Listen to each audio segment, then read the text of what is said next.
We're going to start the show in just a minute, but I want to take a few moments just to kind of give you some pre-show information. We were very excited to see a workshop performance of the Night at the Palace. This is part of a series of readings that happened in Kansas City, from the Midwest Dramatist Center. We have two of their members here, Brian and Paul. Next, so if you like what you see, they're going to have their next reading second Monday of December.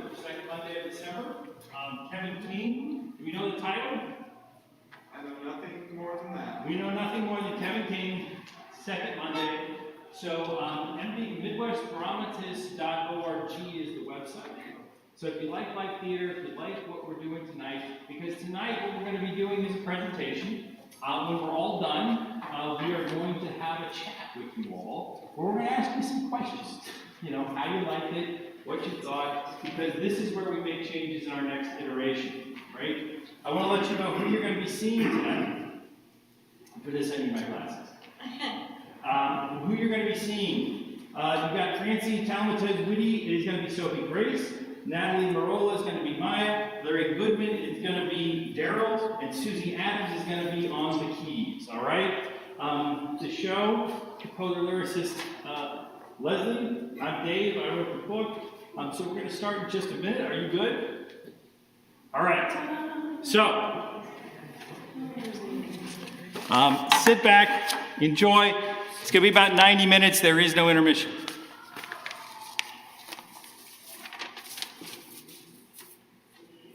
We are in a theater. It is almost completely dark. There's a large room with a door on the left and a door on the right. A piano sits near the right. There is a microphone stand on each side of the stage. 3 concert posters hang on a back wall. Lights up on Darrell, a man in coveralls with a broom. He pauses next to a poster that reads Sophie Grace Final Concert. Then a single chime rings out in space. On the left side of the stage, a neon sign blazes to life. It spells out Palace in faded red with a second A either burned or completely out. A second chime rings out, and on the right side of the stage, another sign blazes Palace in bright red, as if new and vibrant. Darrell looks at the 2 signs and retreats to the back of the stage, where he finds a red velvet curtain, and he pulls it to separate the stage.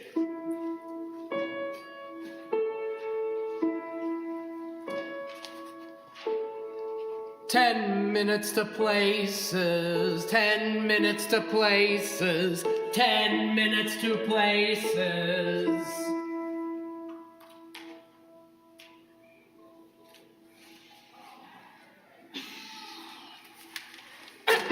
No.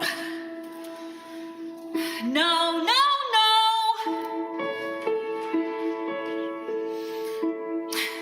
No.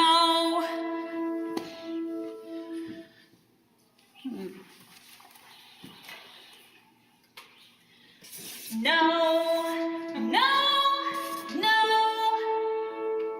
5 minutes to places, 5 minutes to places. No.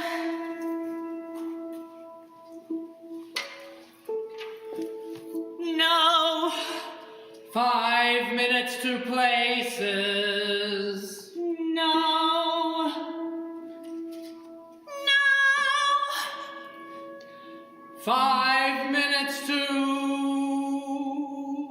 No, no, no.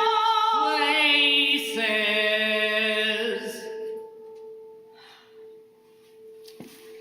Places.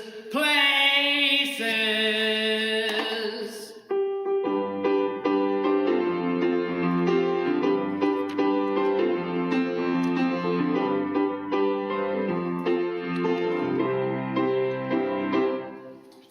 Hell no. No. What the hell? Hey, this is my gig. I don't need a lookalike Sophie Grace. Look-alike Sophie? Toots, I am Sophie Grace. The hell you are. The hell I'm not. Who are you? I'm Maia.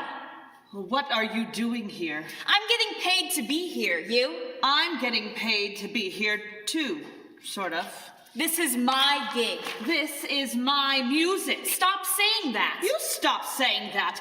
I'm gonna get someone to remove you. Good luck with that, Grandma. What's wrong? That door too much? I don't understand. Try yours. You want a grandma to open it for you? What the? Hey. Hang- We're trapped in a room, and I don't like being... Hang on, Grandma.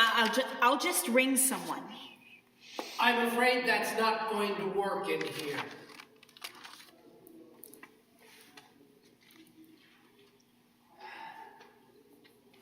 Really? You couldn't find one poster of me for the room? You had to pick him? Who the hell are you? His name is Darrell Martin. He's a friend of mine. Friend. That's what we're going with. He's the reason I'm here. This is my farewell concert. It was a great idea. No, this is my tribute concert. Tribute to who? Sophie Grace, dummy. But I'm right here. Yeah, you're not, because Sophie Grace is dead. I'm not because I'm here. Right, Darrell? About that. So you are and you aren't. You see, the musical powers that be, Capitol Records. these powers are a little bigger than that. They decided that you both need a little push right now. Nobody pushes Sophie Grace. Normally I'd agree, but Sophie, you were thinking about pulling out of your farewell concert. Maia, Sophie, this is Maia, by the way. Don't care. Of course not. But nonetheless, this is Maia, who is here to do a tribute concert of your music several years after your last appearance. She's also thinking of pulling out too. These two concerts need to happen, and we're running out of options. So the powers that be made a decision. A decision that I want to go on record as saying is a bad idea. The decision is that you two meet and decide to do both concerts. That's a lot to take in, Darrell. Yeah, so are you. Concert starts in an hour. I thought they already started. Yeah, time works different here, but choices don't. When you hear the call to places, that's when you have to make a choice to go on or not. If we choose not to?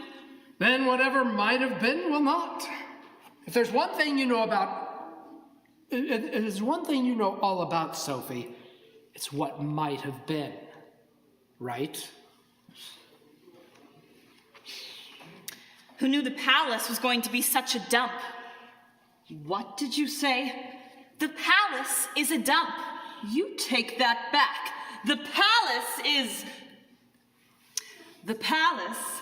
the most special place in the world. Well, it's where It's where you sang your first song, your first concert, What the hell are you talking about? Please. Everybody knows when you come to the palace, the first thing you hear is that Sophie Grace sang here. It looks like some people don't like that. Any idea who this is? I'm sure it's just another one of your many fans. Well, I have fans. You? You don't know. Give me a number. Enough. So, this is your debut concert? Singing your hits? Not exactly. Then why are you even here? To sing your hits. They wouldn't do that to me. Oh, they did. You know, not everyone gets to have a hit with her first song. I didn't have a hit with my first song. What? You don't consider Hello to be a hit? Hello wasn't my first song. It was just my first hit song. No, my first song was something different. I ran through the whole wiki history, and that was the first. No, my first song was different, and I never sang it here. Was it that bad? No, it was good. It was just for someone very special. It was for my mom. You got a mom, right? Maybe. What the hell kind of answer is that? Maybe? It's mine. Look, you got all the hits and a mother. Ain't you amazing? Well, yeah, except my mother only ever really liked one song. My first song. It was the only one she ever kept a copy of in her house. Really? Yeah, because it was a hymn. Sophie Grace's one and only hymn. You know, you ought to hear it. Oh, hell no. No, I don't do church music. Well, I didn't either, but my mother did. Now, sometimes we do things for our mothers. Do you understand that? Not really. Mine wasn't around. I see. Well, then maybe you need a hymn. I do not need a hymn. You know, the trick to a good hymn is it's got to be simple and true. Because when a person is considering the big questions of life, it is so overwhelming that you need something that cuts to the heart of the matter. We went to a church in the small town of Liberal, Kansas, which is anything but liberal, and whose minister was anything but love thy neighbors.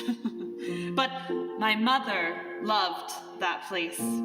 She worked night and day cleaning houses because she loved Harriet and me, and she loved church. On Mother's Day, I had no money and no way to get her anything half as special as what she did for us each and every day. So I sat down and I tried to write something for her. Raise your hands to the heavens high. Keep your feet grounded, warm and dry. With your soul to the Spirit cry. Make me one with it all. You want to try? I told you, I don't do hymns, I don't do mothers. The thing about a hymn, kid, is you got verses. You got aspirations for what life could be.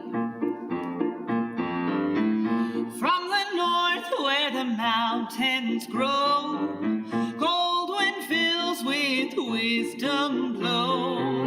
If you heed them, you will know how to be one with it all. From the east where the skies are blue, visions flow from a different view. The world is different than you knew. You are one with it all. Now, of course, you always come back to the refrain. You know, the big idea. You want to try? You sing this for your father too? Oh, no, because he left when Harriet was born. Family was too much. While my mother and I never saw eye to eye, we both never gave up on the family. Why, was your mother a maybe? I don't do hymns. From the south where the fires blaze, passion fills you with amazing hope and strength to light your way as you become one with it all.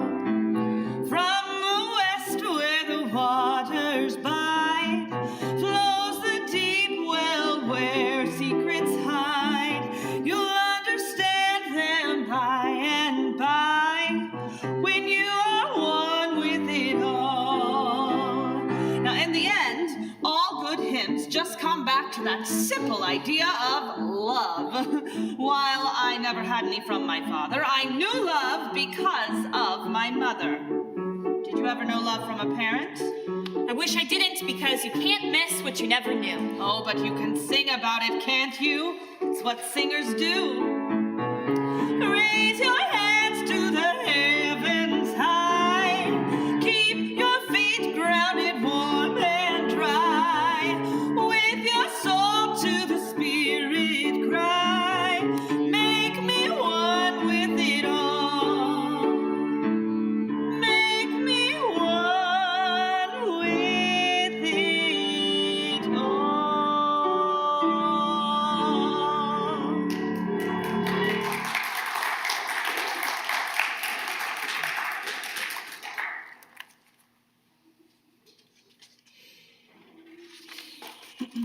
Of course.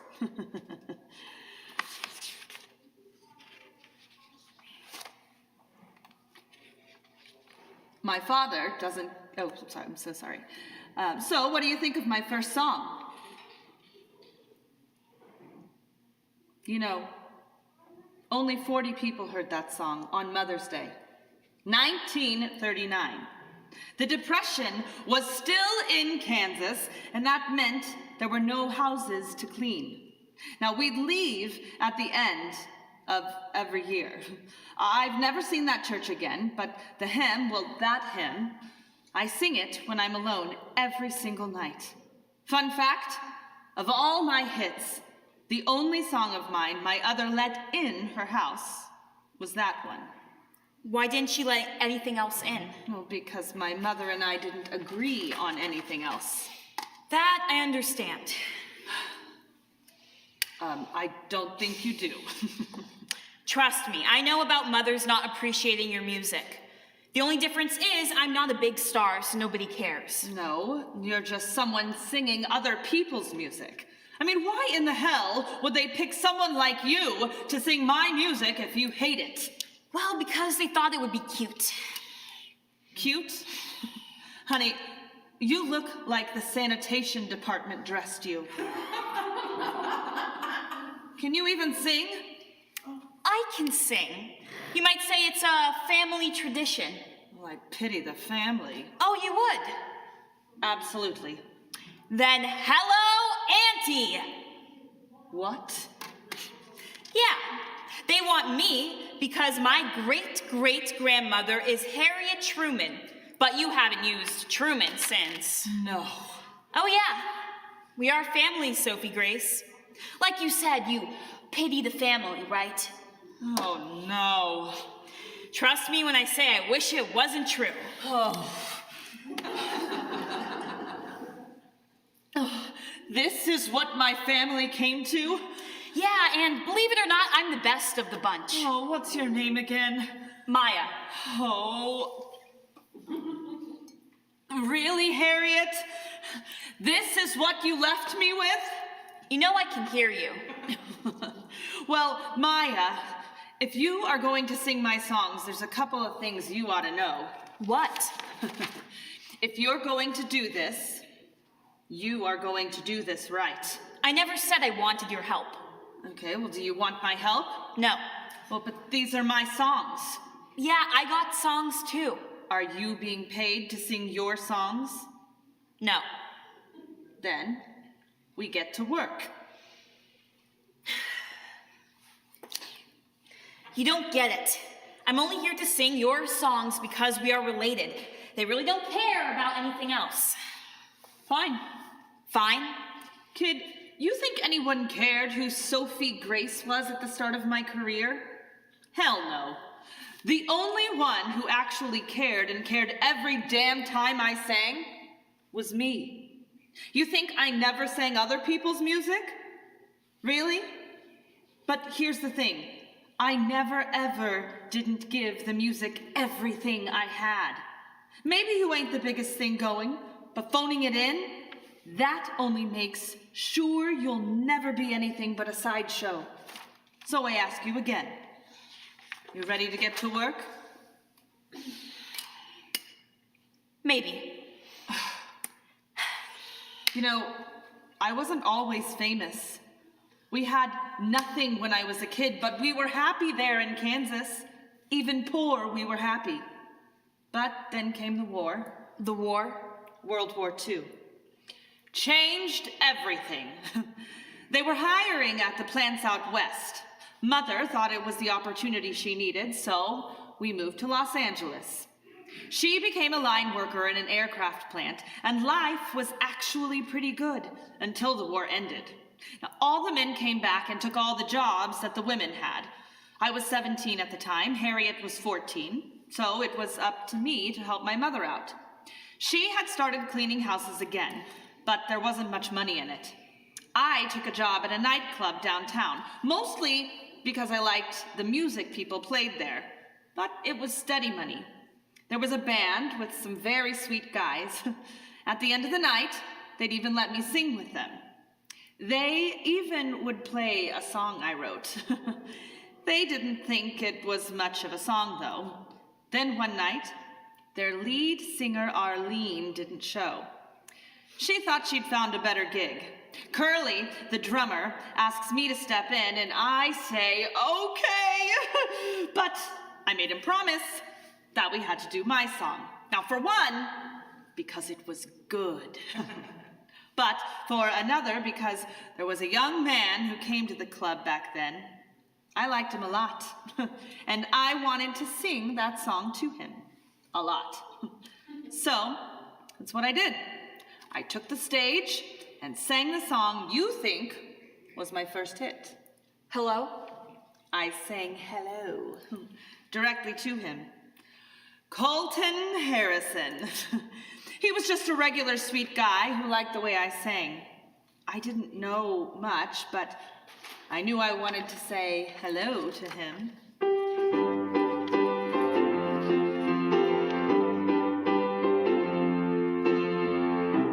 Hello, baby, what's your hurry? Sit a minute before you scurry along. It's been a long, long time since I met someone so lovely. Don't you think it could be a sign from above? Yes, it could be divine. Do you really have to go before you say goodbye? Why don't you try hello? Don't keep me waiting, my heart can't take it. This thing between us, I just can't shake it. So why would you want to leave? If for tomorrow, you never know, dear, if tomorrow will really be here. So please give me a reprieve. Don't say you have to go before you say goodbye. Take time for hello. Dance with me, darling, a little longer. I can feel my heart beating stronger and fast. Is this too fast for you? 'Cause I feel something, a little tingle. It feels a bit like angel wings on my heart. Can you feel it too? Loved you from the start. Don't leave me with a broken heart. Baby, please don't go. Let's try hello. Let's try hello. Let's try hello. And what none of us knew was that a radio DJ was in the audience that night. Now, while Colton finally asked me out, the DJ played that song on the radio the next day, which started a whole new chapter in my life. Your happy ending? Happy ending? Do you know anything about me besides my songs? Well, you had a hit record. I had a hit record, but it was much more complicated than that because my mother never wanted me to be a singer. What she wanted was for me to have a family, a white picket fence and Sunday afternoon dinners. She wanted that for Harriet and me, so me singing late at night in the clubs was not something she approved of, but with a hit record, the money from the gigs helped a lot. Harriet wanted to go to college, and there was no other way. She took the money I gave her, but the truth was, she never came to a single one of my concerts. No, her happiest day was when I married Colton. She was so happy that day, but that was really the last time she ever was. When I started to tour, it got really bad. You guys fought about touring? Touring is tough. It's tough on the singer, but it's really tough on everyone around the singer. Now, I had a hit song, but I wanted more. In that moment, I could taste it. I mean, I knew I could have it all. I had a hit song, a wonderful husband, a white picket fence, and then, by God, I became pregnant. You had a kid? Well, I was pregnant. My mother was so excited that I would have that life she always wanted. The life that everyone should have wanted, but I lost the baby. Then I lost the husband. And finally, I lost the white picket fence. All I had left was that one hit song. One long and dark night, I was alone in a van, heading to my next gig. Loss is a terrible thing. I had to face some hard truths. I didn't want that white picket fence, and I wasn't what that husband really needed. But that baby, that life, was a true loss. True loss never leaves you. Do you understand true loss? Maybe. Okay, but in all that loss, I finally found a truth, and these words came to me. They may just be the saddest song I ever wrote. This is what singers do with sadness. Around the moon and back again. That's how far I'd go. Around the moon and back again. If I could only know you were there somehow. I knew I'd never say goodbye to this life I love. I thought that I could have it all. Let the stars above us guide my way.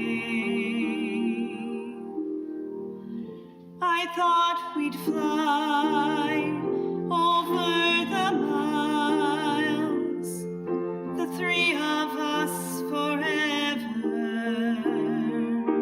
drowsily waiting for dawn to break, happy wherever we are. I never dreamed that love could die. They tell me I'm naive. I always thought love would win out if we just believe enough. I don't know how to tell you how it feels when part of you is gone. It's like waiting for dawn to break and learning that there is no sun.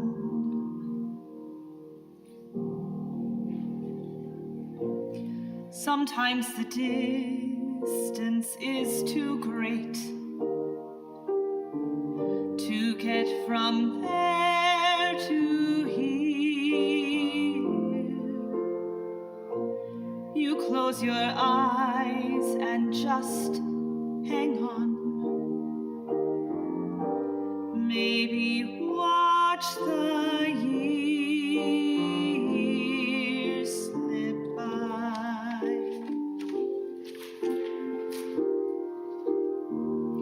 As you raise a glass to time and drink to things gone by.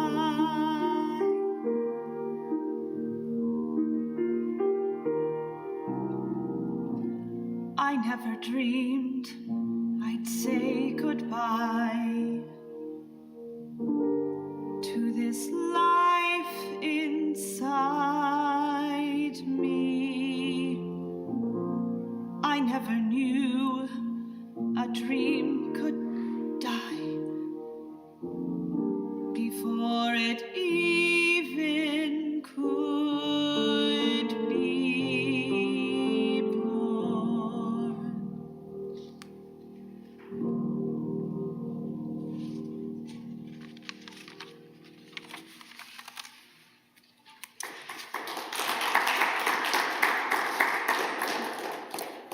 You know, my grandmother adored you.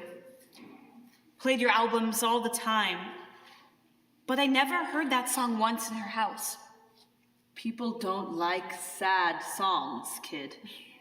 This I know. So your grandmother adored me? What about your mother? My mother didn't really listen to your music. Didn't she like? What was wrong with her? A lot, actually. What do you mean a lot? My mother made a ton of bad choices. She wanted to be a singer, but she wanted to be famous more. There were bands and clubs, and well, things got in the way. Of course, things get in the way. It ain't easy. In specific, I got in the way.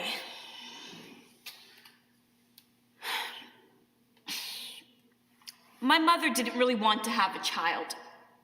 She wanted to have an adventure, but I was born anyway. She was gone a lot, so I spent a lot of time with my grandmother. She loved music. She paid for my guitar lessons, she came to every performance, and I never really said thank you. Not enough, anyway. And she raised me because, well, my mother's life, well, it made her sick. Very sick. How sick? She didn't make it very far into the journey. I still remember when she asked for me in the hospital. I came in. She was so frail, so weak, but she wanted to say something. But she couldn't say it, because actually talking to me, well, that just wasn't going to happen. So she sang me a song. A song? A song. Can I hear it? Why? I like music. Like you said, people don't like sad songs. I almost destroyed my career to write a sad song. I think I can handle it. Okay. This is the only time my mother ever really talked to me.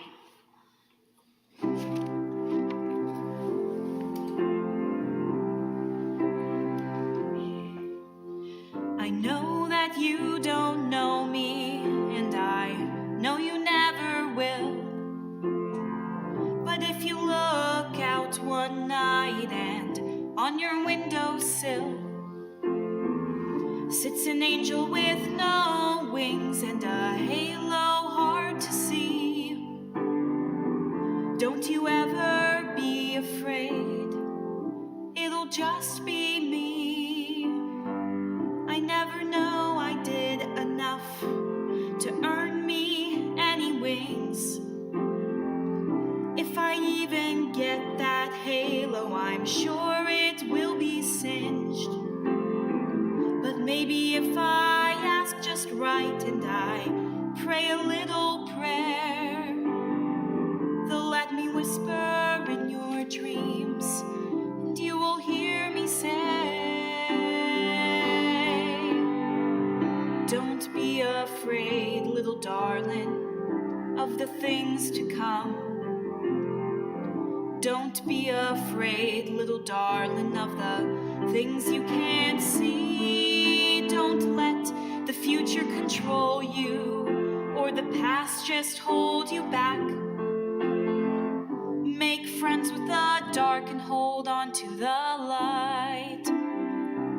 Hold on to the light.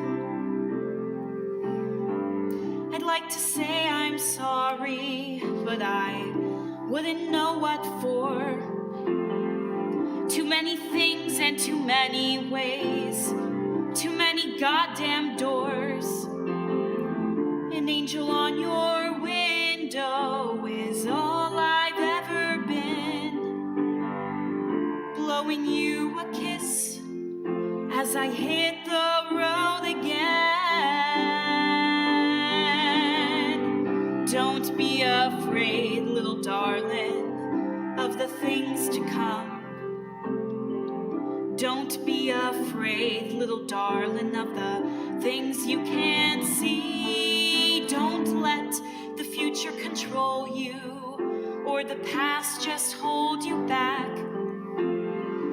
Make friends with the dark and hold on to the light. Hold on to the light.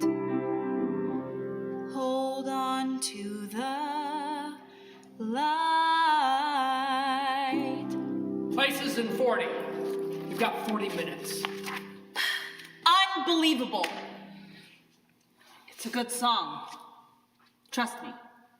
I know good songs. I don't think it is. Who's got the hit songs here? You did get the big things. You know, that's not the most important thing, right? Nobody ever got big only looking at the big things. I learned the hard way that it's all about the little things. No, Sophie Grace doesn't understand the little things. Really? I remember being in a dark place that I never thought I'd survive. It was 1958, and the country was changing. We were pointing fingers at each other. Unemployment was rising. People were doing something called the cha-cha, and everyone wanted to feel good. Given that, it was tough to be almost famous. I had a hit, so there were places to play, but they sure didn't pay much. Yet I learned something very important. Despite everything that was going on, people can still be amazing. There were people who gave me a place to play, told me a joke to make me laugh, bought me a sandwich. That was my life until the afternoon of February 25th. I was in a very little motel on Interstate 5, halfway between Los Angeles and nowhere. The phone rang. It was an old friend of mine I'd met during my club days. We used to spend hours writing terrible songs together. He heard I was playing this little place and he needed a favor. One of the singing acts on the TV show he worked for was in the hospital. They needed to fill a hole. He was asking if I wanted the spot right before a young up-and-comer named Al Norris. Now, I'm no dummy. I said yes! He got the show to agree, but the show told him they had one condition: no sad songs. I hung up the phone and jumped into the car. I had 1 hour to get to the studio. As I drove, I thought about everything. Truthfully, I wrote this next song on the hour drive from nowhere to the studio. It's about remembering how all the little things add up to the big opportunity called life.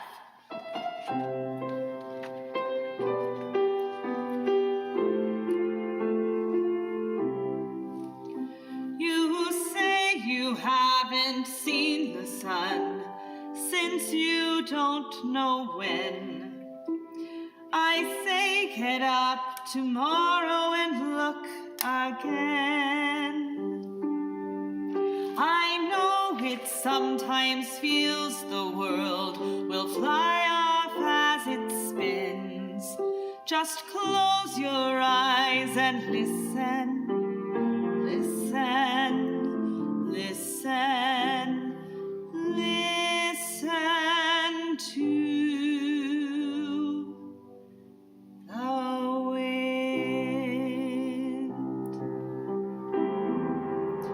I don't need the sky clear blue to make me feel okay. A tiny ray of light will do, just poking through the gray. I just need something small that you might miss if you look away. I don't need a big old band to drive away the blues. A simple can do more than you knew. I just need something small that you might miss if you look away. Just a little bit of the little things is all I need. Just a little bit of the little things is all I need. Sitting in my hotel room, I hear the neon buzz. I could sit and curse the gloom, most anybody does. But I just need something small that you might miss if you look away. Like someone skipping down the hall or singing on the subway.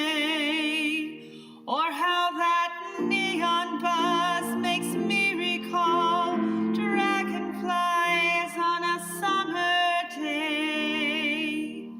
Just a little bit of the little things is all I need. Just a little bit of the little things is all I need. Just a little bit of the little things is all I need.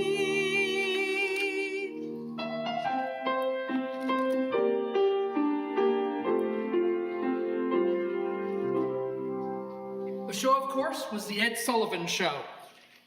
It was a moment in television that not only gave us one of the most beloved songs of all times, but actually caused an entire country, and I mean the entire country, to fall in love with Sophie Grace. Of course, that led to a duet, didn't it? How do you know that guy? I told you, he's a friend. Okay, what's the duet? It's nothing. It didn't sound like nothing. Was it with him? It doesn't matter. It seems to matter to you and whoever that guy is. Well, it didn't. It didn't? Well, of course it did. But I don't really want to talk about it, do I? What? Have you ever been in a non-fight with someone? That makes absolutely no sense. It does if you knew the man who sang the duet with me. In fact, he wrote the song. The duet that dude is talking about is Things Can Change, isn't it? Oh, you know that one? Grandmother loved that. Lots of people love that song. I wish more people loved the man. What are you talking about? Many people remember that song, but they forget the great Al Norris. He was the voice of the American consciousness, a man who wanted a better life for everyone, everywhere, regardless of their station, their color, or their creed. He believed in that. He thought it all began with the simple things. He said that history is remembered in books, but it is created in the simple, everyday choices each of us make. He wrote this duet and asked everyone he knew to sing it with him. The country was divided at the time, and everyone said no until he called me. We had met on that Ed Sullivan Show, and I had just gotten back on my feet with Little Things. Now, I know I wasn't the first choice for this. I was just a young kid, and he was such a beautiful human inside. Unfortunately, he was pretty good looking on the outside, too, and when those big brown eyes asked if I would sing with him, well, you know, I'd love to tell you I only did it because it was the right thing, but that wouldn't be true. That was his biggest song, right? It was his biggest hit song because he was killed that summer in the Deep South at a civil rights march after we recorded it. This song will always be played in every concert I give. And it, as Al intended, will always be a duet. Well, things can't change until we change. That's the way it's always been. Forget the books, don't judge by looks. The lines between us are so thin. Just close your eyes, we all look the same inside. Muscle and blood and bone. And heart. So take my hand. I'll take your hand. Let's take a stand. I'll take a stand. We're stronger together than apart. Things can change. Things can change.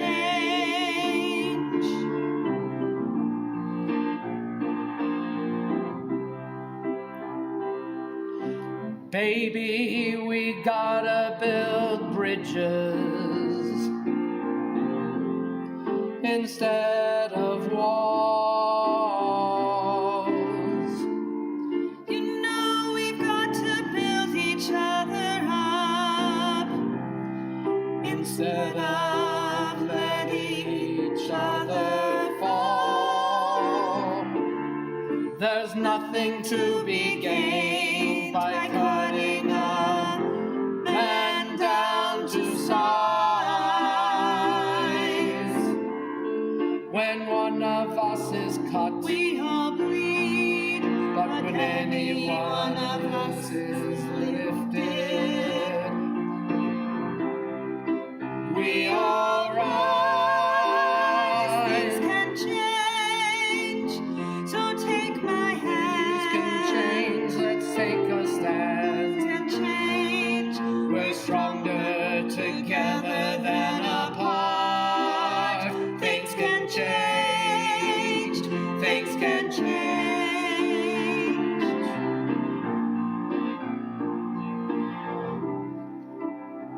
Just close your eyes. we can't close our eyes. We all look the same inside. anymore. Things can change. Muscle and blood and bone. Things can change. Muscle and blood and bone. Things can change. Muscle and blood and bone. And heart. And heart. Things can change.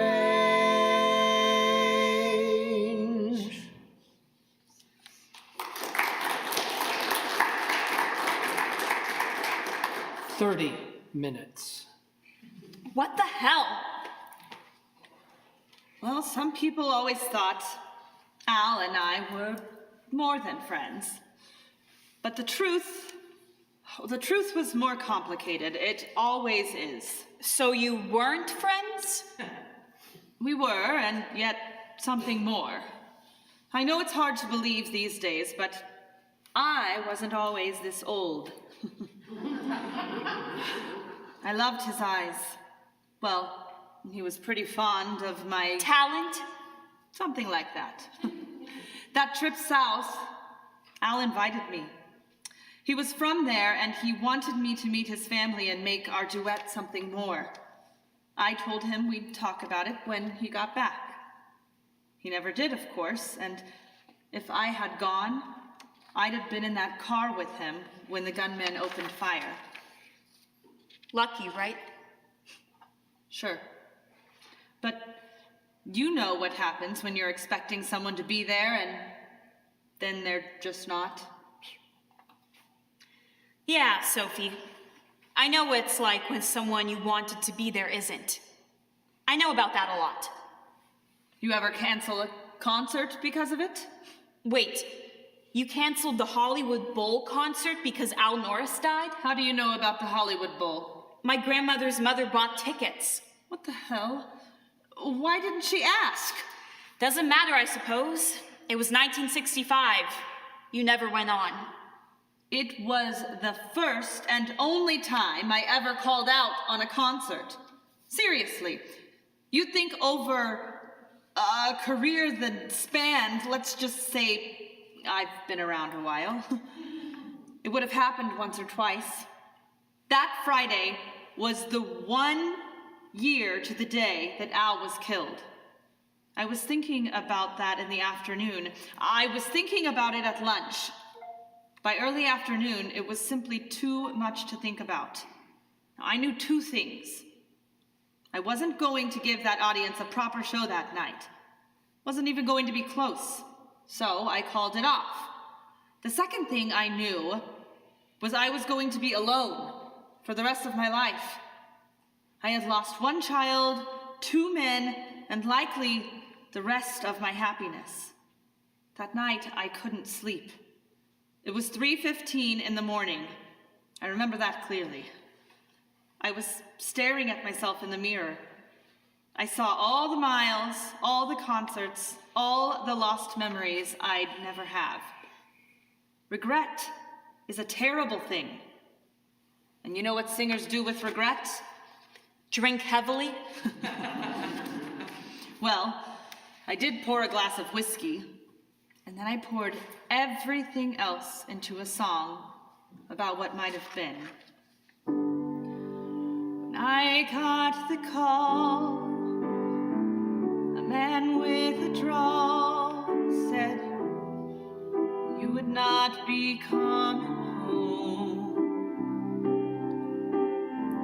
He said he was your brother and that he never told your mother, but he thought I would want to know.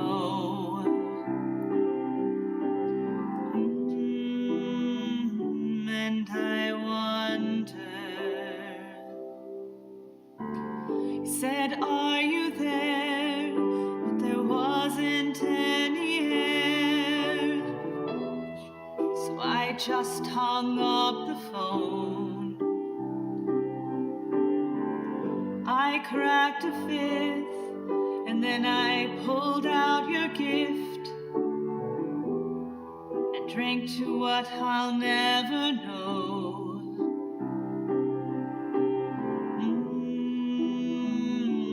And I wonder.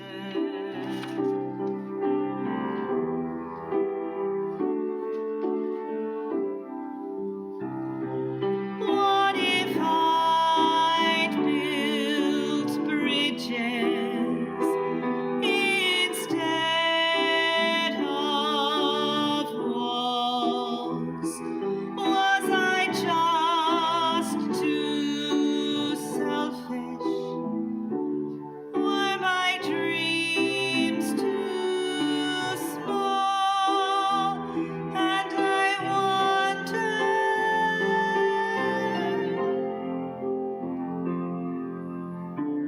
You took my hand and we took a stand for all the world to see. It was there in black and white, but I still put up a fight. I don't know what I couldn't see.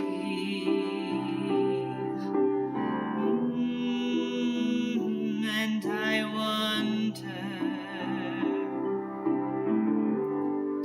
what if I was wrong? What if you were strong enough to let me be? Whatever it was I thought would make me feel caught, what if it just set me free? Oh, and I wonder.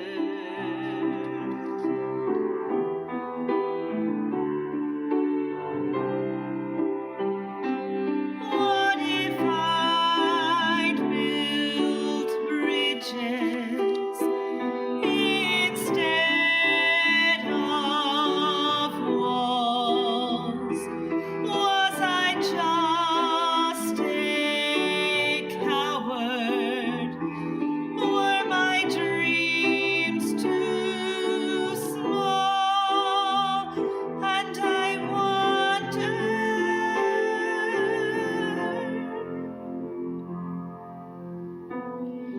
I'm sorry I wasn't there.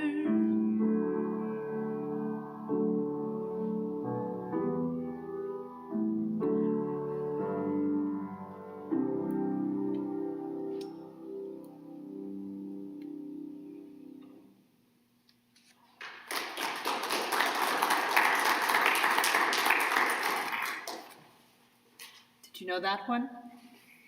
Everyone knows that song. Well, every woman who ever lost something knows that song. Did you lose someone? We talked about this. Besides family. Family is different. Sure. Sure. Yeah, my first song was about losing someone. You don't say. I do say. Well, then let's hear it. What? The song. You proved you can sing other people's music. Can you sing your own? Really? Unless it's bad. It's not. But it's not exactly what I've always wanted to sing. We sing the life we get, Maia. It's not very nice. I like it already. Go ahead. Then this goes out to Freddie. Freddie freaking Stewart.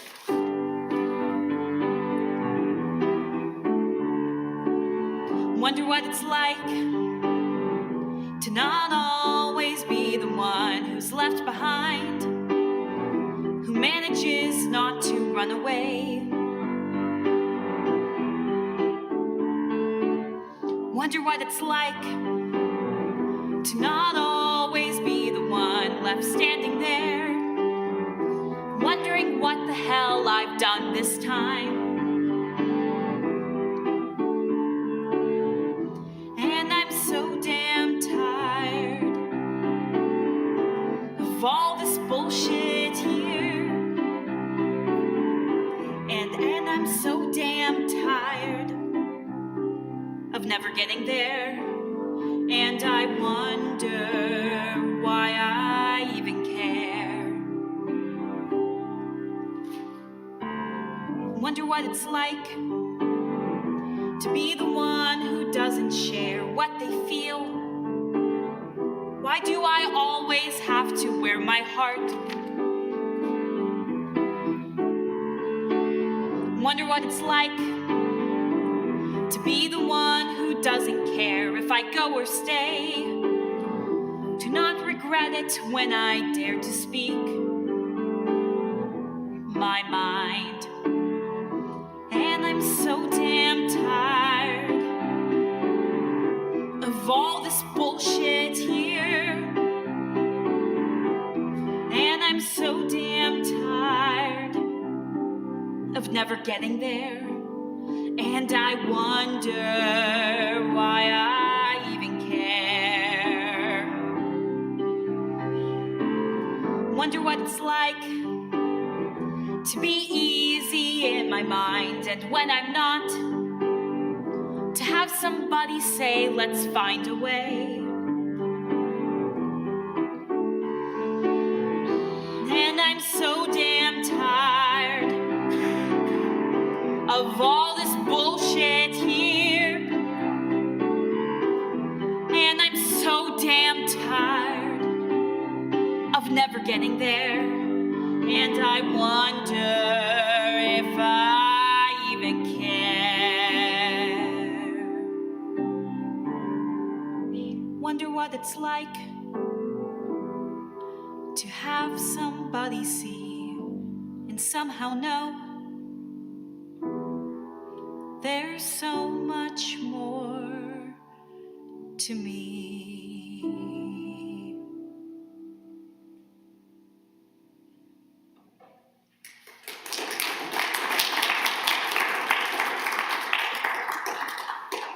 Men do suck, don't they? Yeah, unfortunately, nobody ever wanted to put me in a studio to record that. You can spend all the time in the studio you want. You can make every TV appearance you can book and talk with every radio DJ in the world, but that's not really what singing is. Singing is about being in a room with people experiencing your music in that moment. You should do what I did. Get a song and take it on the road. That's how I Wonder got all the way to #1. Did you ever say goodbye to Harriet? What are you talking about? I asked you if you ever said goodbye to Harriet. What the hell do you know about saying goodbye? My grandmother always talked about seeing you. It was only once, for like 15 minutes. You stopped by between gigs. The woman her mother always talked about. The woman her mother always cared about, but never saw. The woman who only had 15 minutes for family, but in those 15 minutes, my grandmother found such joy. Can you imagine why in 1965 she found herself in line to buy tickets because her favorite aunt didn't have enough time to visit because she had a concert to do? But my grandmother just wanted to see you, even if she had to buy a ticket to do it.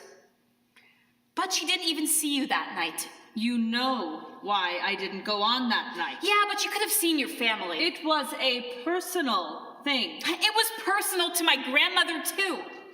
You know what she did? She ran home and waited to see if you would stop by. But that week, you were back on the road. So she wrote you a note because she felt bad that she never got to see you. She felt bad.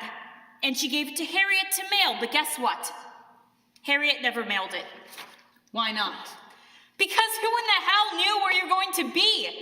And it wasn't like you were ever the best at writing to family, right? I was busy. Yeah. So Harriet never sent that letter, but my grandmother never knew that. We didn't know until Harriet died and I was cleaning out her place. I found the letter in a desk, stamp on it and everything, but it was just never sent. I know I shouldn't, but I opened that letter and read it. All she wanted was to tell you how proud she was to be your niece, how amazing it was that you were family. Then she wished you well and signed it simply, "I hope this won't be our last goodbye." Oh. Turns out it was, wasn't it? Oh, crap. What? You're a singer, aren't you? Yeah, So you wrote a song? I did. Well, you should just play it. I don't know that you deserve to hear it. I never got that letter, Maia. You could have said goodbye. That's the terrible thing of it, kid. You never know when the last goodbye is going to be. Trust me. I know. Trust me. Don't miss this chance to say goodbye.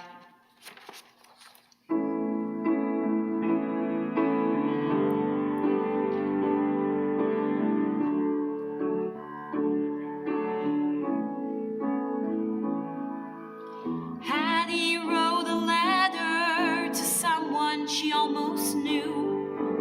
15 minutes at a time may not seem long to me or you, but for Hattie, time was magic.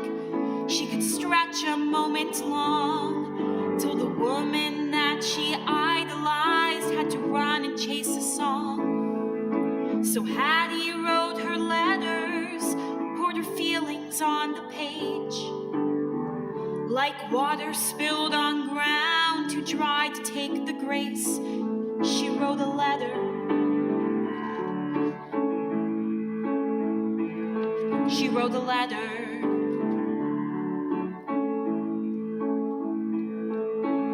How have you been keeping? How is it on the road? Do you ever feel you'll buckle underneath the load of so many strangers who think they know you well and count on you to help them through and rest them for a spell? I hope my letter finds you well, and I hope you know that it's heartfelt. I almost saw your show in Cincinnati. I'm sorry I couldn't go. Love, Hattie. So much time had passed since the last time Hattie saw her face. There was a fee to see her heroine, a ticket for that grace. But Hattie gladly paid the price. All she wanted was a chance to hear the woman sing again and maybe catch a glance. Maybe she would let her stay a while. Now that Hattie wasn't just a child, but before she could could take her place, a voice came through the air. There would be no show tonight, her idol wasn't there. Later, Hattie dried her eyes and sat down with a pen. She took a breath and some paper and did what she always did. She wrote a letter. She wrote a letter.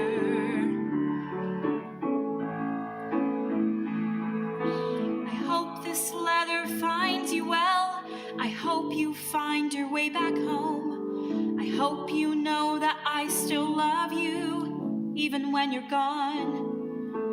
You don't have to write me back. I know that you are busy. Maybe I can see you next time I'm in the city. I hope this isn't our last goodbye. I hope I can see you one more time. But in case there's not a chance we have these letters, love, Hattie. But in case there's not a chance we have these letters, love, Hattie.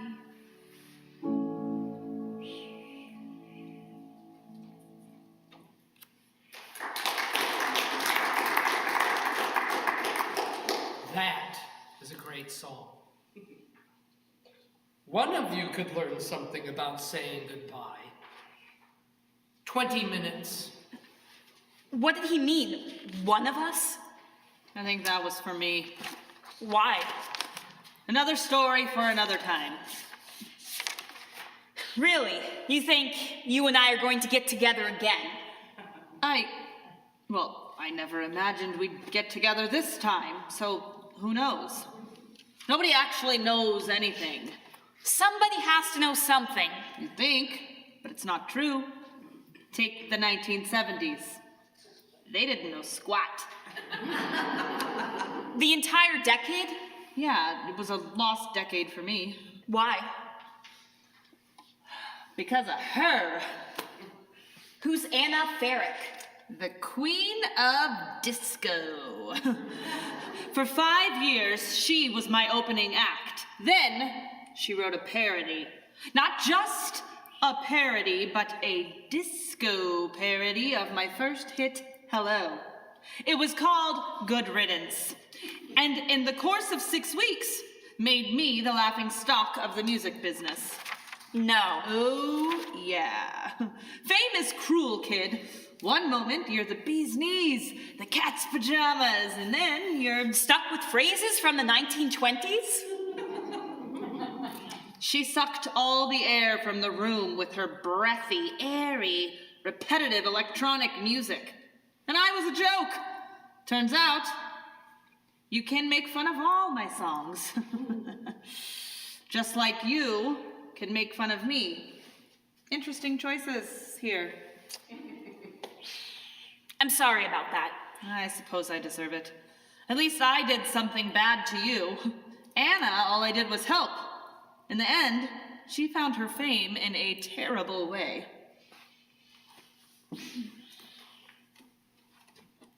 You want to draw a mustache? What? I find it therapeutic. To deface someone's poster? Did she deface your song? You got a point there. Hello.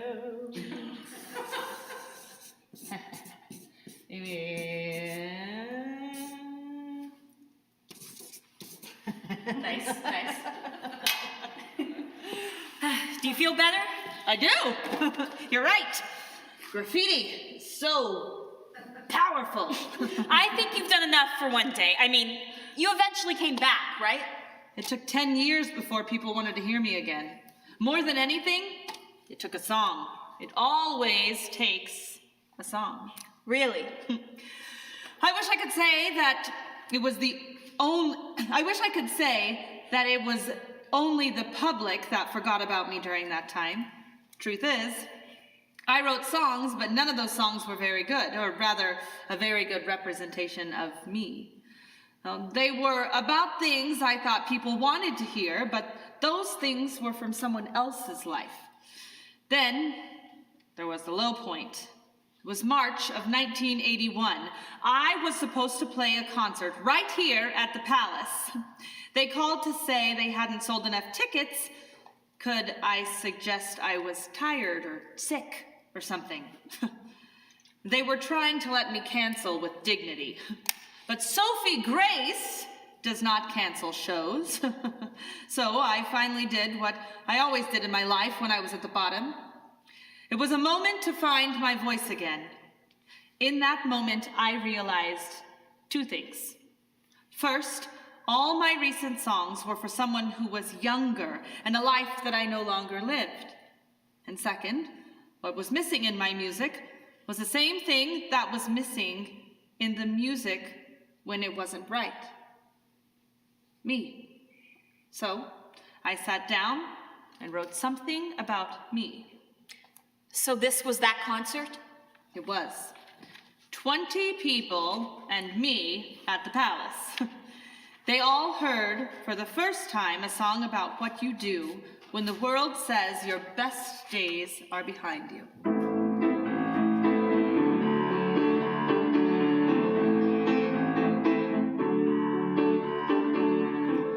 Sister, listen to me now. What are you trying to be now? They keep hiding the key now, but that's alright. 'Cause we all know about bluffing, how to make something from nothing. We gather while they are hunting in the night.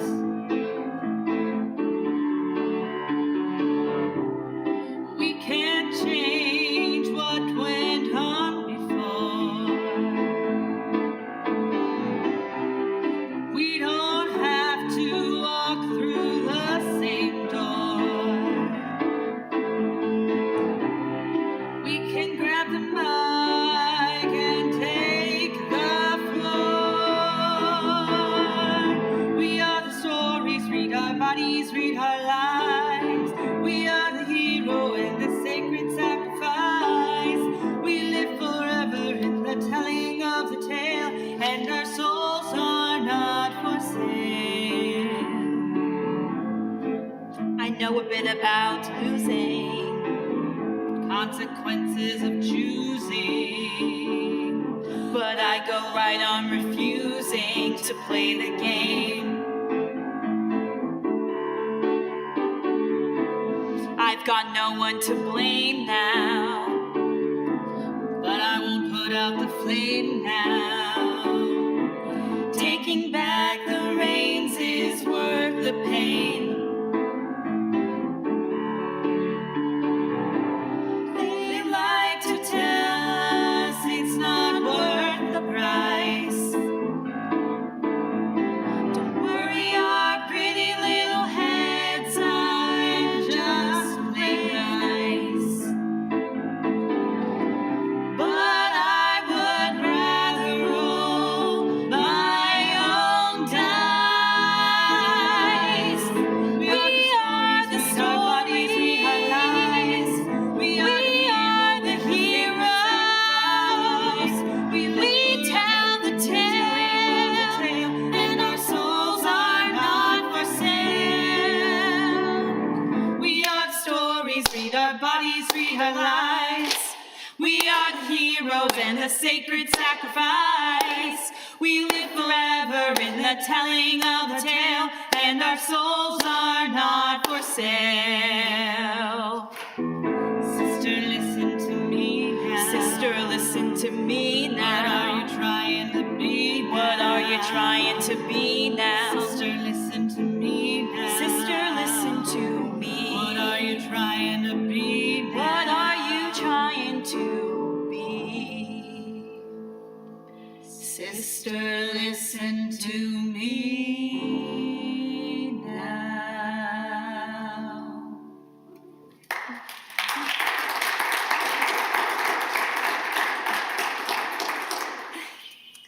was fun. Good songs always are. That song relaunched my career. It was my last #1 hit song for me. Not my last hit song, but my last #1. God, I miss performing it. I bet you do. What's wrong, kid? Nothing. Really? Because the amount of nothing you're putting off could fill a theater. Even one that Sophie Grace would play. Look, it's nice that you got to be rediscovered. Of course it was. I missed that. Yeah, that's kind of the point. Some of us never got to experience being discovered the first time, you know? Oh, yeah, that. Look, kid, you're 20-something? I'm 25. I've been working for a long time. Dear, I have shoes that have been working longer. What do you think it takes to make it? Luck. No argument. You have to get lucky. But you get lucky by going out there and taking the opportunities, no matter how crazy they sound. You never did. I never did? Have you not been paying attention? Yeah, how many chances did you get to fail again and again? How many times have you failed, Maia? I mean, really failed. Well, I've never made it, so I suppose my whole life is just one big failure. I've tried, but trying and succeeding are two different things. Every time I get a shot, it's like I walk into a room and I just don't belong. Everyone feels like they don't belong. That's the moment when you go bigger. That's insane. Really? Who has an Oscar? What? You don't have an Oscar? Well, yes, I don't have an Oscar, but I have an Oscar nominations. A what? Everybody forgets this one. People love a comeback, and all of a sudden, people remembered who I was and what I sounded like. So, of course, the next step was the movies. The movies. A producer named Stearns had heard my new song, and they were looking for a title song for a new movie they were doing. It just wasn't any movie. It was titled The Patagonia Spy. It was the largest budget spy movie ever financed and starred the amazing Charlton Heston as the villain, and Monty Dupree, a French model at the time, as the title character Patagonia. I will say they got the roles reversed on those actors. It was 1980. The film came out and became the single biggest box office flop of the decade. It was worse than Ishtar. I actually think there were more people at the last Palace concert than ever saw that movie. And yet, somehow, that song caught on. Or maybe it was just tough for songs in movies that year. It got nominated, and they called me to say that all nominated songs got performed on the Oscars, so I should come. Remember, the movie was literally a joke, and now there are people asking me to go on national TV and remind everyone that I was a part of that. So you know what I did? Run like hell? No. A singer never backs down from singing a song, so I did the only thing I could. You went? No, something even more important. What? I went shopping. You can't just show up to the Oscars in any old thing, right? What are you doing? I'm looking for something. That's my stuff. And it's very disappointing. I like my stuff. Is, this what you were going to wear to perform in tonight? Yes. Well, we need something better. Why?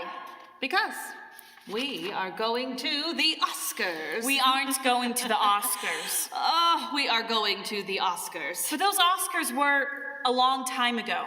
You still don't get it. When you're the singer you want to be, then you're always going somewhere.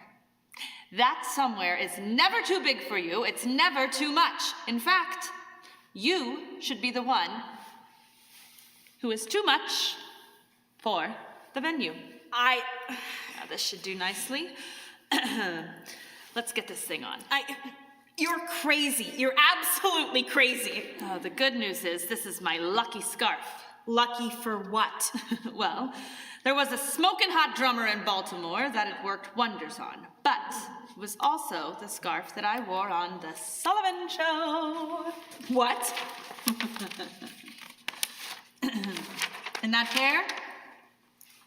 Not a problem. Hey, that's part of my scalp.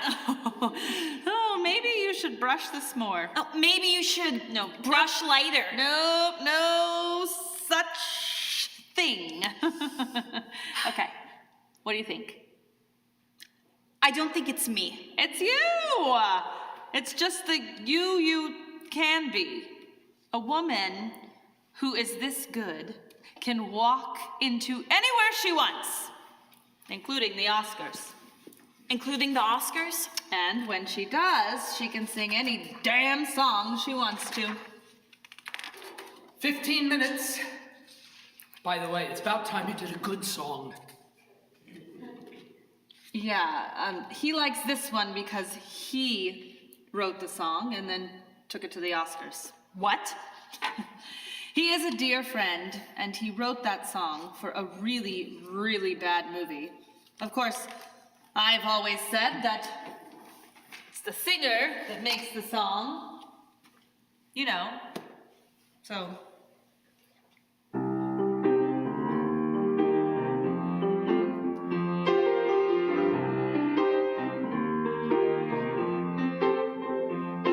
She walks into a room.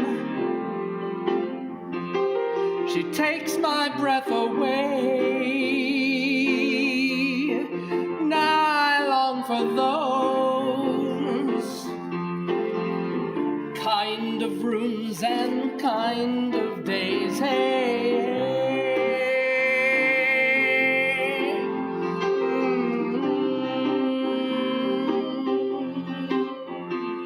Her body is a song. She gestures with a hand, but I'm already gone.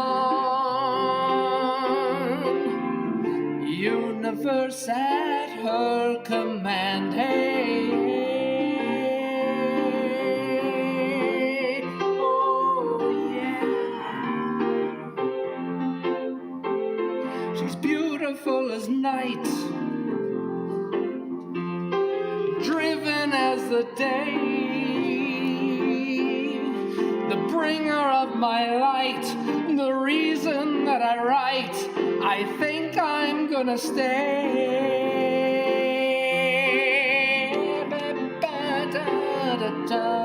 Oh yeah.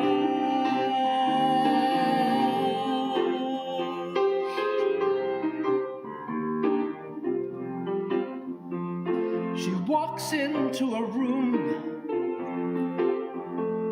She takes my breath away. She walks into a room. She takes my breath away.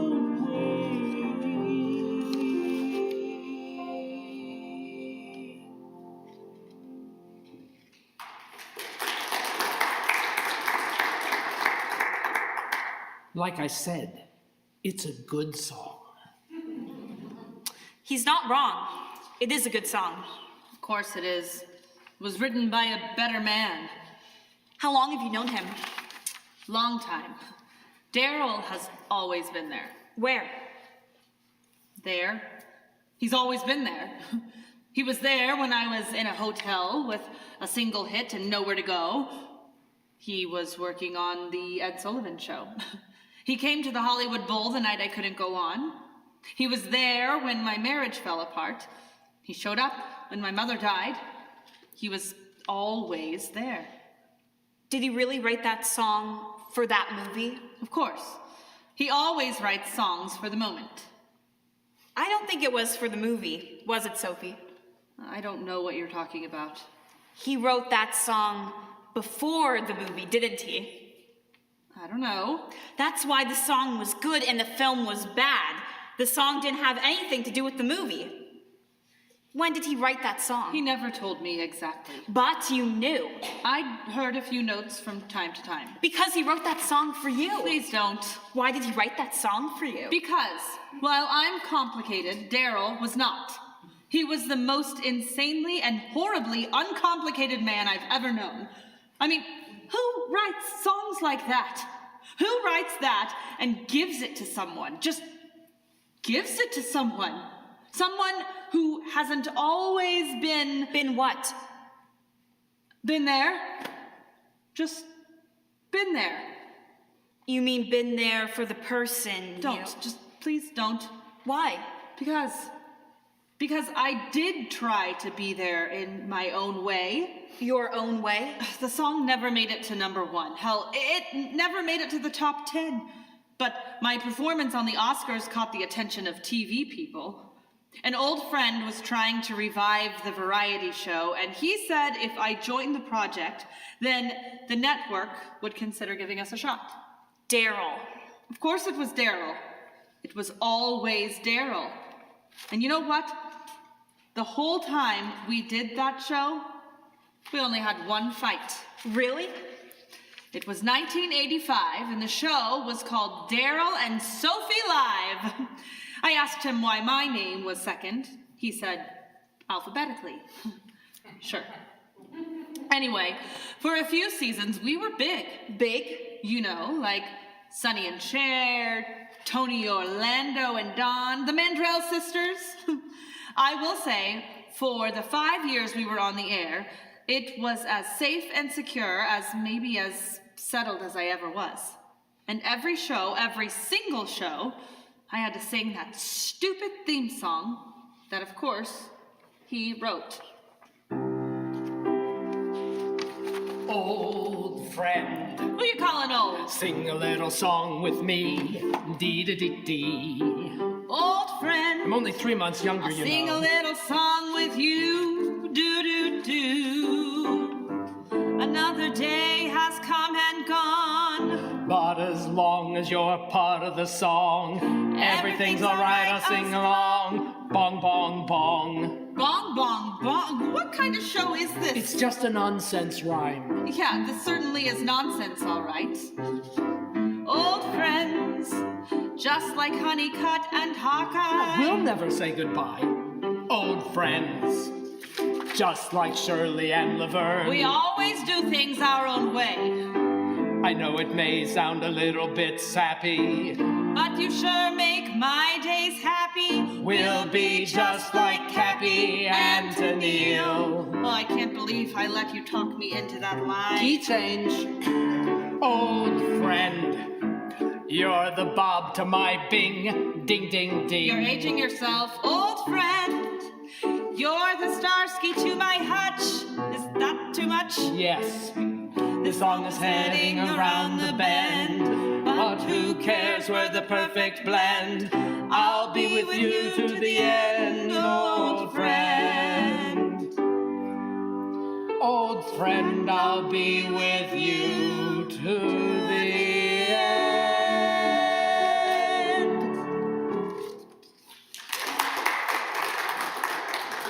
10 minutes to places. Well, I suppose we have to get ready, right? Sophie, what happened? I told you that we did a TV show for 5 years and then it was over. What was over? Remember this, Maia. Sometimes it's not about what happened. It's about what didn't happen. Well, what didn't happen? That show was the last time Darrell and I would ever spend together. Darrell loved TV. He loved everything about it. We spent 5 years making a good show, but then that ended. The ratings. No, it didn't end because of the ratings. It ended because of me. You? It was nice for a few years to be in one place, to feel like I had a home, but I was never really meant for a house and picket fence and a Husband? Darrell was the closest one I ever had. We even lived together for 2 years. Now, most people never knew. He loved me. And I... Loved him? It's not that simple. I think I loved him as much as I could, but I'm just not the right person for TV, you know? You could have taken him on the road. He wasn't the right person for the road. He needed a place. He needed a home. I needed the road.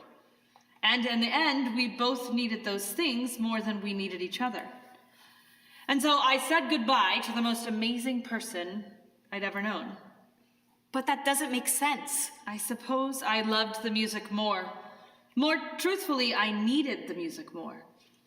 There's nothing like a hit song. You know what a hit song really is, Maia? It's a moment that is so personal for everyone in the world, but it's just never personal with you and one other single person. The most alone together a person can be is a hit song. Sophie, I'm sorry. That's life as a singer, Maia.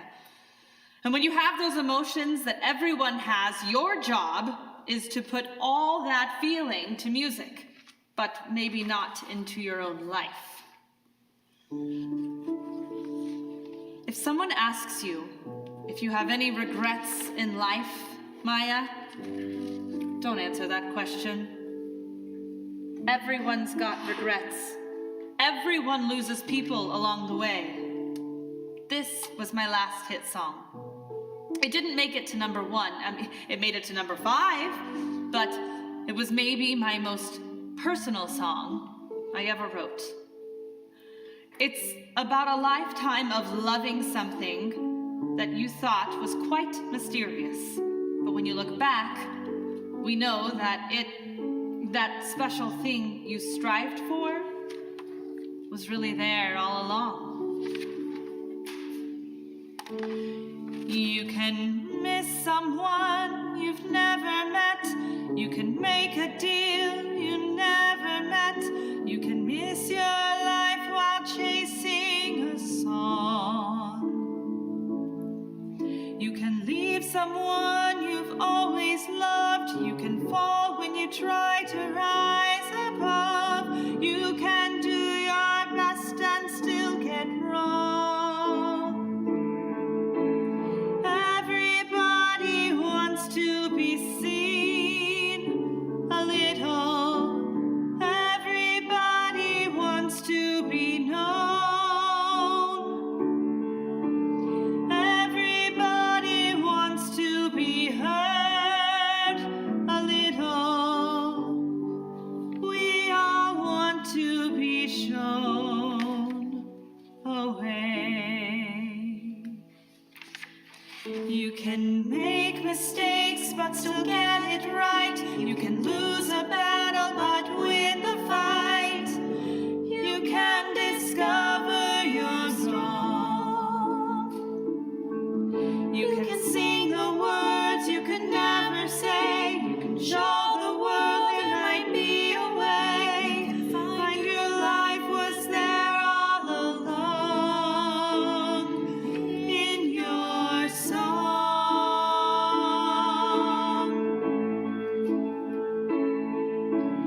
You can just give up, let the stage go dark, or you can make your mark.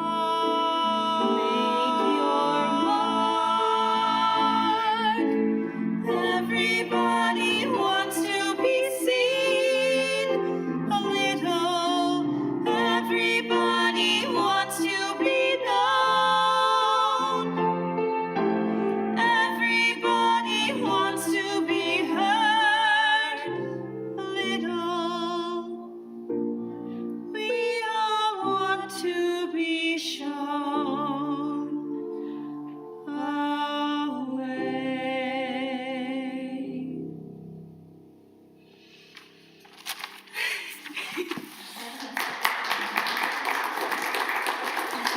Hey, what the hell was that? You are amazing. I can't believe I got the chance to know you. Okay, that's unexpected. I'm sorry. Never say sorry, kid. Emotion is what music does. If you're going out there tonight, you need it to be good. You think I should do the show? You should. What about you? I don't know that I can. It's what you do. You don't understand what the show is. What is your show? Darrell had a secret when we finished our TV show. He had cancer and he was dying. They didn't want him back in front of an audience like that, but God, he loved TV. So they finally said he could have one last special. Anything he wanted to do. He said, I want to do a special with Sophie Grace and her farewell tour. It was the last time I ever saw him alive. That's what I'm here to do. You have to do that. You have to tell him you love him. There are conversations, Maia, that have a time limit. I missed that moment. I missed that moment forever. But No, I don't think I can go out there. I don't think I can face him again. stop that. What?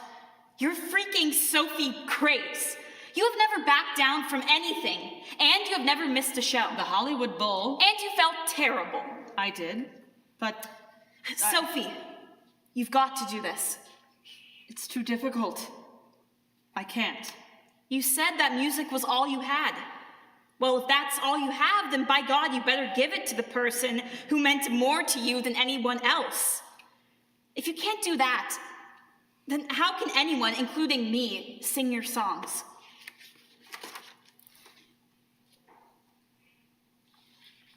You're pretty hard to take sometimes. I hear it runs in the family. It does. I'm glad my family is in such good hands, but do me a favor. No matter what, you end your show tonight with your song. Really? It's what I would have done. What song do you end your shows with, Sophie? Tonight, I'm going to end it where it started. Really? My mother never ever saw a single show of mine, but every time I sing it, it's like she's there along with every single important person in my life. And tonight, kid, that's going to include you. In the center, stand and sing. Through your spine, let your heart take wing. Turn about, draw in everything. Become one with it all. Raise your hands to the heavens high. Keep your feet grounded, warm and dry. With your soul to the Spirit cry. Make me one with it all. Make me one with it all. Make us one with it all.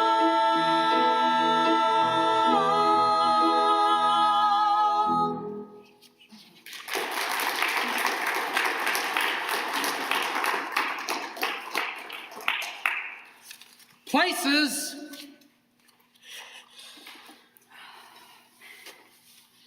Goodbye.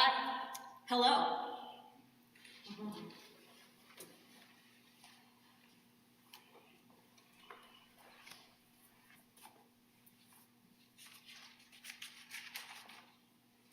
Ladies and gentlemen, welcome to an evening to celebrate the life and music of Sophie.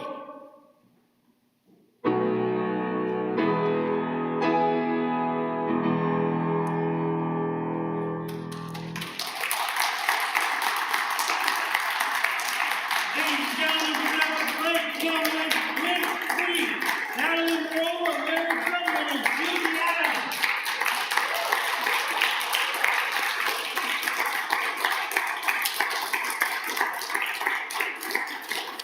All right. I know we're a little late, but I just want to take a couple of minutes here. If you need to go to the restroom, I know we did not put an intermission in here, and I love the intermission. I apologize. We just want to take this time to ask you a couple of questions. If you can stay, that's great. If you have to go, we know it's a school night. What we do is we try to understand a little bit about how you approach how the piece resonated with you. And so this is where we're going to ask you some questions. They're not hard. If you don't know the answer, you don't have to talk to us. We do appreciate, though, if you talk to us, okay? The first question that we have for you really is, when during the show were you most in it? When were you most with Sophie or Maia or even Larry? When were you there? I mean, Darrell, said about Larry. But when were you most in the show? When was the moment that you were most in with these characters? Yeah. Every time they sang. Every time they sang.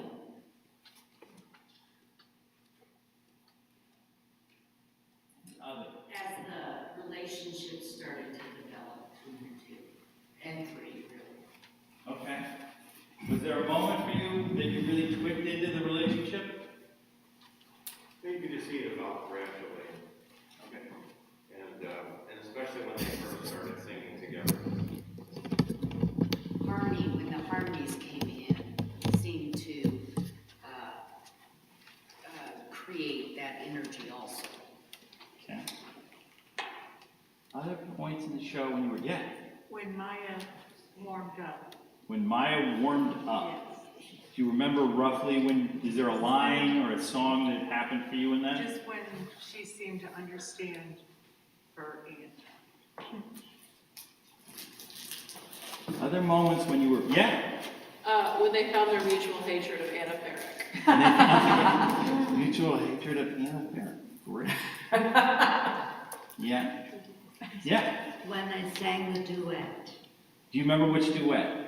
The duet. Oh, the one that the sister? Yeah. Or, yeah, okay. Great. All right. Any other moments when you were there, and you were so far into it, you were like, I forgot where I was, like, yeah. Did you write the play? No, I wrote the play. Okay, well, what struck me was there was this one moment when she was taken by what was going on. And that's what made It was me the Hattie letter. Was it, which one was? that lady there by the piano. Oh! I could see her emotion come out. Great. Do you remember when your emotion came I out? can't tell you when, but it was A very handful, real. I think it was probably, it was Hattie. There were a few times, but it was the Hattie letter. When Hattie she left, sang okay. that. All right, so then I want to ask you the corollary question. So was there a time in the show when you were like, well, I'm thinking about my grocery list, or I'm thinking about, and it's okay, this is fine, this is how we make shows better.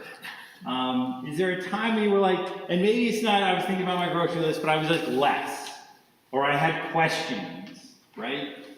Is there any time that you had in that show when you were a little pulled back from? You were here for a long time. Yes.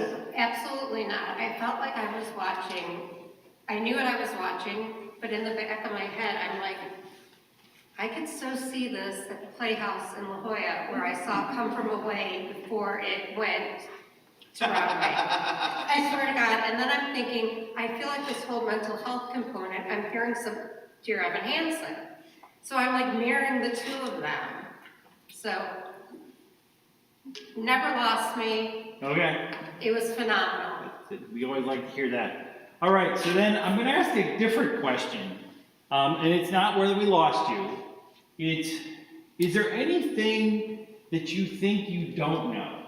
So there's a lot of people between them. There's like aunts and grandmothers and moms.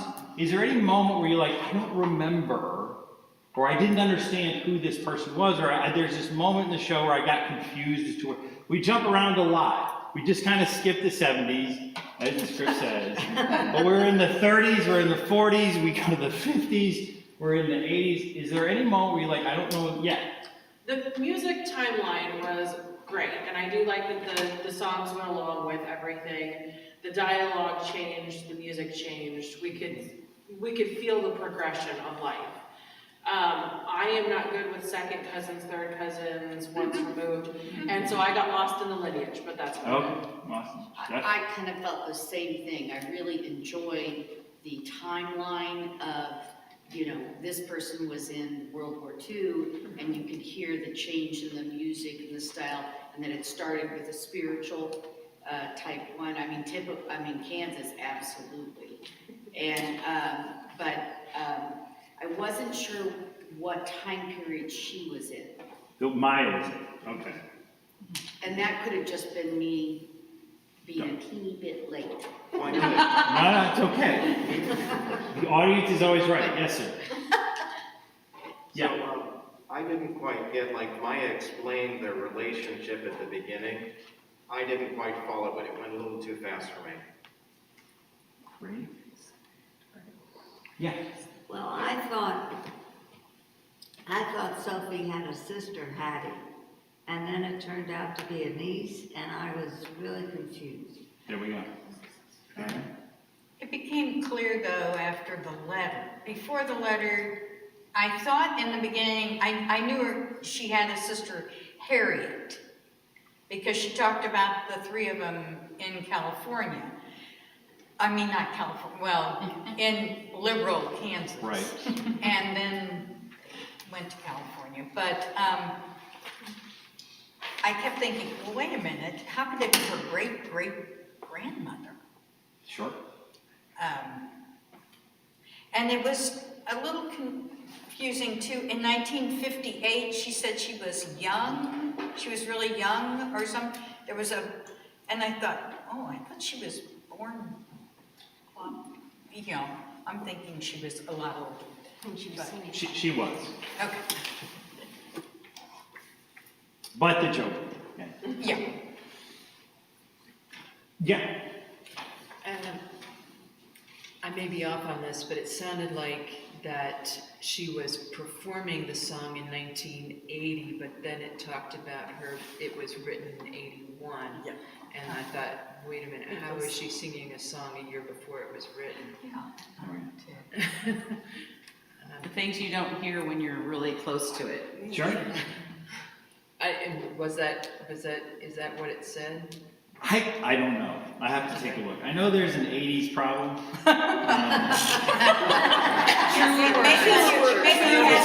Maybe you had some things going on. Kind of a Back to the Future moment. Yes. It's just as seldom as other people's names are mentioned, having Harriet and Hattie are two similar. Oh, they're two different people? Yeah. Yeah, they are two different people. And see, that's, just use a different first letter. Well, Hattie's a nickname for Harriet.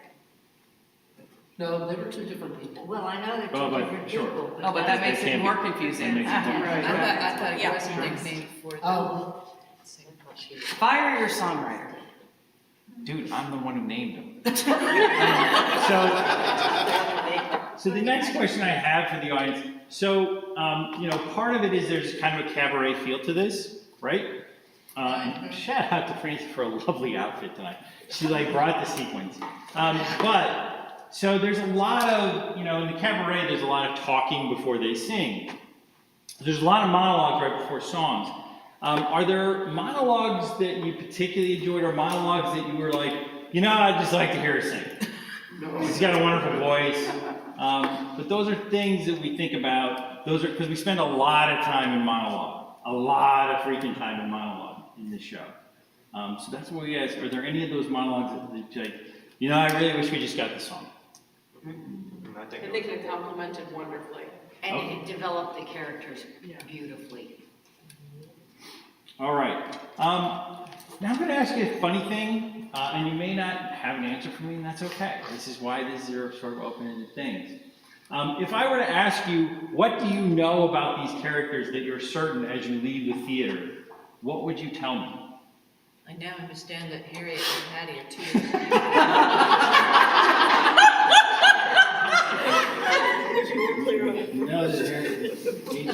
Okay, sweet. Yes, sir. Sophie really had a big barrier to being loved. She would not allow herself to love and be loved. Right. What else do you know about these characters? Well, I now, not about the characters, but I now understand what other people feel like when there's a character on stage that has your name. Yeah. Disco chick. So what do you feel like you know? So if you were going out and somebody was saying, well, what, you know, I was in this, I saw this show, and this is what I took from the show, what would you say? Way in the back. Oh, way in the back, yeah. I felt definitely that the two singers were almost like a yin-yang combination. That Sophie was looking back at almost her own beginning and getting a chance to maybe have some input to change the outcome from where she was at that moment, about to do the final show with Darrell. And all of her big songs that were important to her were all songs of regret and loss. And so it felt like the two of them were interplaying, like she was trying to give her enough foreknowledge that she could avoid some of those same pitfalls. But also the stubbornness of youth, that wasn't gonna listen. Oh, absolutely. Yeah. What you say? And I kept expecting Darrell to be amused, by the way. I was stuck in a whole Xanadu moment. I think I got over that. So wait a minute, you were expecting Darrell to be abused? Amused. No, Amused. I had amused. That was a different show. Lines about, oh, he wrote that song, so of course he thinks it's good. Yeah. I was Okay. waiting for the roller skates. There we go. Yeah. Stairs. Well, I guess the premise was that Maia was just up and coming, and she was at a point where they were asking her to sing somebody else's song. And Sophie was encouraging her to sing her own song as like a finale on this concert. And I think when Maia was idolizing Sophie, and yet annoyed that she had to sing somebody else's songs, it never occurred to her that Sophie had to start at the bottom too. Great. Any other things you think you know? I was surprised to see, at least I thought, the younger one was hardened and unfeeling and so damaged. And yet, in the end, the softness we felt with Sophie and the warmth and the ability to perform, in the end, they switched and she became able to express herself and share and love.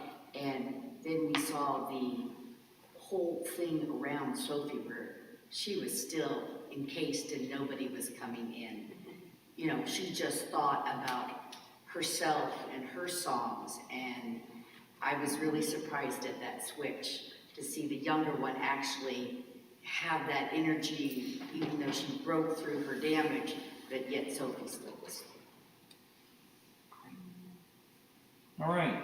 Anything else for the good of the order? I know it's late. I know it's a school night. Can I get one more applause for our amazing cast?